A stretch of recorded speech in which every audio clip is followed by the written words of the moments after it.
तवाधारे मूले सह समययालास्य परया नवात्मानं मन्ये नवरसमहाताण्डवनटम् उभाभ्यामेताभ्याम् उदयविधिमुक्तिस्य दयया सनाथाभ्यां जङ्घे जनकजननी मज्जगदिदम् गतैर्माणिक्यत्वं गगनमणिभिः सान्द्रघटितं किरीटं ते हैमं हिमगिरिसुते कीर्तयति यः सनीडे यच्छायाचूर्णसबलं चन्द्रसकलं धनुःसौनासीरं किमति न निबध्नाति दिशनाम् धुनोतु ध्वान्तं नः तुलितदलितें दीवरवनं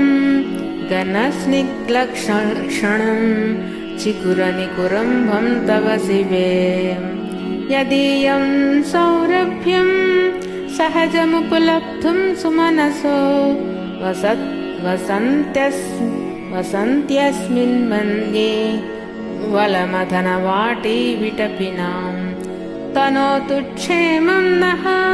तव वदन सौन्दर्यलहरी परिवाह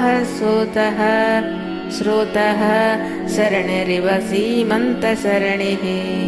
वहन्ते सिन्दूरं प्रबलकबरीभार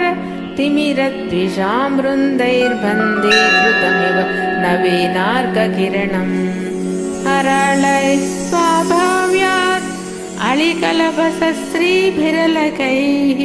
परीतं ते वक्त्रं परिहसति पङ्केरुहरुचिं तरस्मेरे यस्मिन् दशनरुचिकिञ्जल्करुचिरे सुगन्धौ माद्यन्ति स्मरतः न चक्षुर्मधुलिहः ललाटं लावण्यद्युति विमलमाभाति तव यत् द्वितीयं तन्मन्ये मकुटघटितं चन्द्रसकलम् विपर्यासन्न्यासात् उभयमपि सम्भूय च मिदः सुधालेपस्यूतिः परिणमतिराका हिमकरः भ्रुवौ भुग्ने किञ्चित् भुवनभयभङ्गव्यसनिनि त्वदीये नेत्राभ्यां मधुकररुचिभ्यां धृतगुणम् धनुर्मन्ये संव्येतर करगृहीतं रतिपतेः प्रकोष्ठे मुष्टौ च स्थगयति निगूढान्तरमुमे अहसूते सव्यं तव नयनमर्कात्मकतया त्रियामां वामं ते सृजति रजनीनायकतया तृतीया ते दृष्टिः दरदलितहेमाम्बुजरुचिः समाधत्ते सन्ध्यां दिवसनिशयोरन्तरचरीम् विशाला कल्याणी स्फुटरुचिरयोध्या कुवलयैः कृपाधाराधार किमपि मधुरा भोगवतिका हवन्ती दृष्टिस्ते बहुनगरविस्तारविजया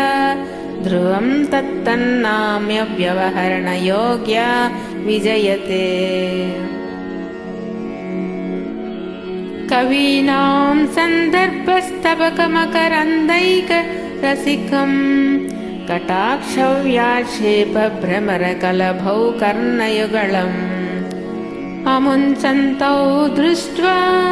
तव नवरसास्वादतरलौ असूया संसर्गात् अळिकनयनं किञ्चिदरुणम्